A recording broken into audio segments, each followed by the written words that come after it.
Why is the concept of the man-child so prevalent in our society? Many young men are struggling academically, socially, spiritually, financially, and sexually. They are still living at home well into their late 20s and 30s. You want some? Yes. I need. Hey, Mom! The meatloaf! Mom, the meatloaf! Choosing to remain in the comforting confines of their parents' care rather than testing the unknown waters of independence. Instead of striving to create something of themselves, many prefer the familiar and comfortable virtual worlds of pixel pleasure and video games. They are passive wanderers in life with no path or purpose except for the pursuit of instant gratification. There are a lot of factors that are contributing to this epidemic, which we will unpack.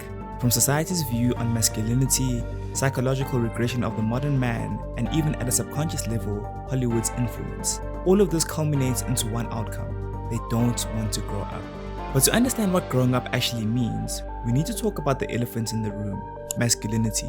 In light of the current crisis surrounding masculinity, it's important to clarify that the solution isn't to diminish masculine power, as some people suggest.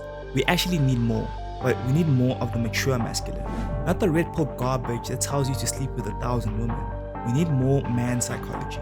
We need to develop a sense of calmness about masculine power so we don't have to act out dominating, disempowering behavior towards others. And to address this effectively, we must first distinguish between biological maleness and achieved manhood. While nearly every culture globally recognizes that a man is biologically male based on his reproductive anatomy, true manhood transcends mere physical attributes. It has to be earned.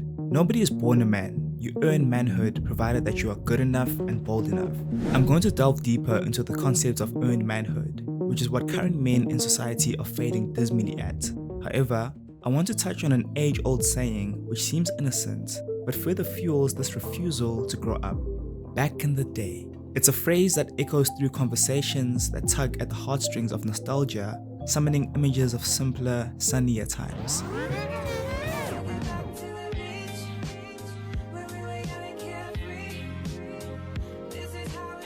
It's a place of comfort when things were easier. Why do so many of us yearn to relive days gone by rather than fully inhabit the present? You see, the perception of time passing is closely tied to our memory. It seems to accelerate as we age. When you're young, time feels more dense because each new experience is vividly recorded into our memories. However, as we grow older and settle into routines, the novelty decreases, leading to days blending together. This is why you can blink and look back at the last 5 or 10 years and feel like it's been no time at all, like nothing's really happened. This phenomenon can be unsettling, especially when you extrapolate it to other things. Unique and memorable events slow down time, whereas getting into a routine makes time go faster because your days are all the same. And it's kind of what adulthood is for most people. The allure of the past is powerful and persuasive. Back in the day, in other words, when you were still a child, responsibilities seemed lighter. Laughter came easier and time moved more slowly. You climbed trees because you wanted to, and it was fun. Now the fun you get is drinking your weekend away and watching The Hub while riding your sandworm.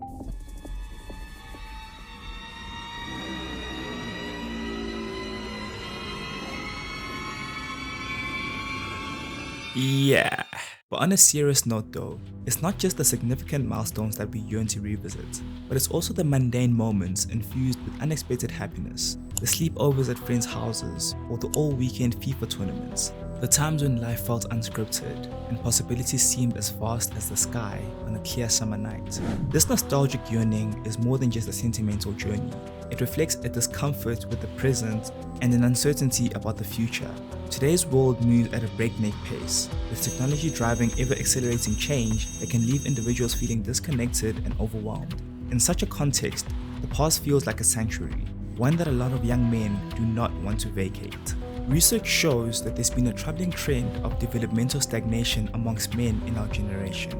Some of the indicators pointing to the widespread stunted development of this generation includes the disproportionate number of men withdrawing from the workforce and the skewed gender ratios in college admissions and graduations, with the college entrance rates being 60% women and 40% men, and the graduation rates forecasted to being even more skewed at 70-30. But actually, to be fair, Hollywood has pushed this narrative also over the last 10 to 15 years, and maybe even longer than that. Because we all consume Hollywood, some of the themes are bound to affect us, at least at a subconscious level. Many modern rom-coms feature male characters who lack maturity, exhibiting behaviors and motivations that seem juvenile compared to their female counterparts. These characters often demonstrate a reluctance to commit or an inability to handle serious life challenges without the guidance of a more mature female partner. The depiction of relationships in contemporary cinema sometimes carries distinct Freudian overtones, where male characters display an overt dependency that resembles the emotional bond one might see between a mother and her child. An example of this was Ken in the Barbie movie. Ken, played by Ryan Gosling, exhibits a level of emotional and existential dependency that aligns with Freudian themes. Throughout the movie, Ken is portrayed as almost wholly dependent on Barbie and the world of Barbie for his identity and sense of purpose. He doesn't have a real job, or home, or purpose outside of Barbie. His crisis becomes evident when he begins to question his existence and his role within the Barbie universe. And this sentiment was echoed by one of Hollywood's most successful female directors, Nancy Meyers, who once indicted Hollywood for its unrealistic assumption that man-boys are never an appropriate match for adult women. I see guys in their mid-30s with their little boys, and they're wearing the exact same outfits. They'll wear the same t-shirt, same kind of shorts, same sneakers, and I just remember when men didn't dress like they're 4-year-olds. I'm not talking about all men, of course, but I don't think the Peter Pan quality is something women want in their men, that's for sure. Like I said in my movie, men have gone from men to boys and women have gone from girls to women. It's a problem. I can only imagine that discrepancy and that dynamic must feel more than a little off if you are in the thick of it. And Hollywood has done its part in the last 10 years of selling that guy as a leading man, and he's not. The childish man who can still get the interesting smart woman, and people say I write aspirational. When it comes to the intersection of gender, culture, and nostalgia, it becomes evident that societal expectations for men and women are vastly different, especially considering how adults are allowed, or rather, expected to interact with childish things. While men worldwide continue playing video games and buying toys without facing much criticism, women face societal pressure to abandon such interests. Video games, once seen as a pastime exclusively for children, have grown into a multi-billion-dollar industry with a vast adult demographic. Over the years, games have evolved, becoming a more legitimate form of art and entertainment for adults. For many men, this evolution has made it socially acceptable to continue gaming well into adulthood. Similarly, collecting action figures, Legos, or other childhood memorabilia is often seen as a harmless and even endearing hobby for many adult men. It's viewed as an avenue for nostalgia and a bridge to one's younger self. Women, on the other hand, face more rigid expectations. Activities or interests deemed childish are seen as immaturity or an inability to grow up. A woman who collects dolls or still enjoys a children's show might be made fun of.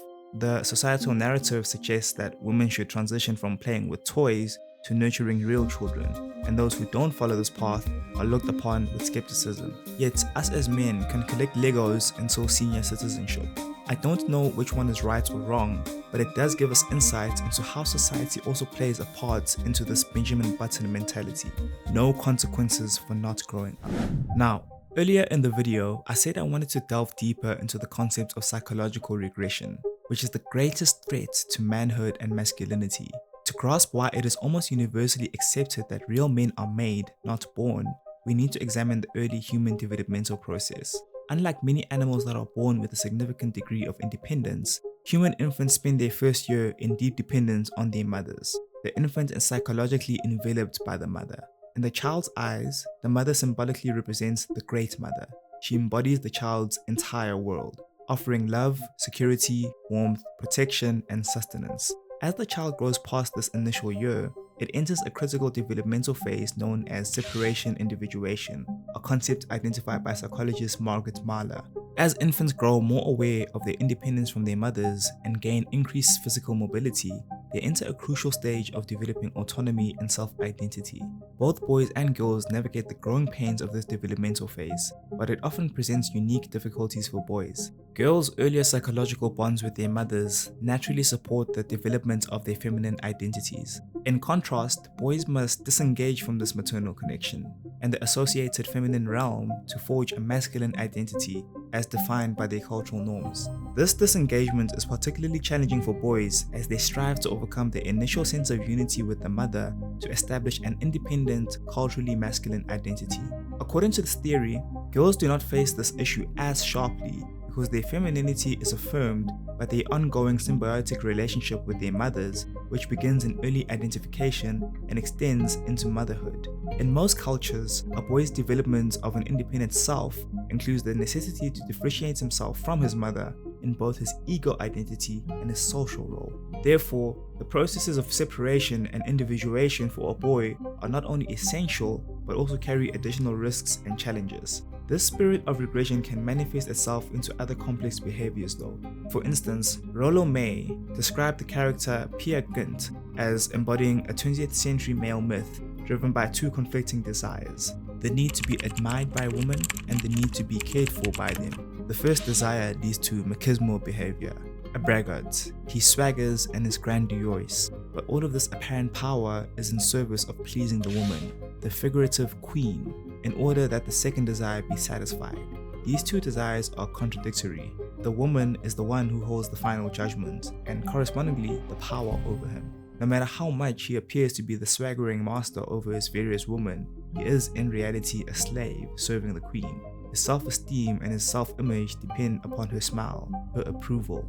Now, historically, rites of initiation have played a crucial role in guiding boys through the process of separation individuation, marking their transition from adolescence to manhood. These rites, often orchestrated by male elders, involve trials and tests through which a boy symbolically dies and is reborn a man. This transformation underscores a cultural belief that while femininity develops organically, masculinity must be consciously achieved through specific societal rituals. A present-day example of this is in South Africa, where boys of the Xhosa clan undergo a ritual to prepare them for the responsibilities of manhood. The boys leave home to go to the mountains for a grueling 4 weeks. They get circumcised, as well as a few other rituals which are symbolic as the passage from boyhood to manhood. A male who has not undergone initiation is referred to as inkwenkwe, which is the Xhosa word for a boy, regardless of his age, and is not allowed to take part in male activities such as tribal meetings, and is not allowed to eat meat with the men during family gatherings. But in the modern West, adequate male role models capable of initiating a boy into manhood are few and far between. That's why so many men look to big YouTubers to get some sort of understanding into manhood. It's why the red pill rose to prominence, because there is a gaping hole in society for that elder to guide you into manhood. This is why so many men are emerging into adulthood without having left the psychological womb of the mother.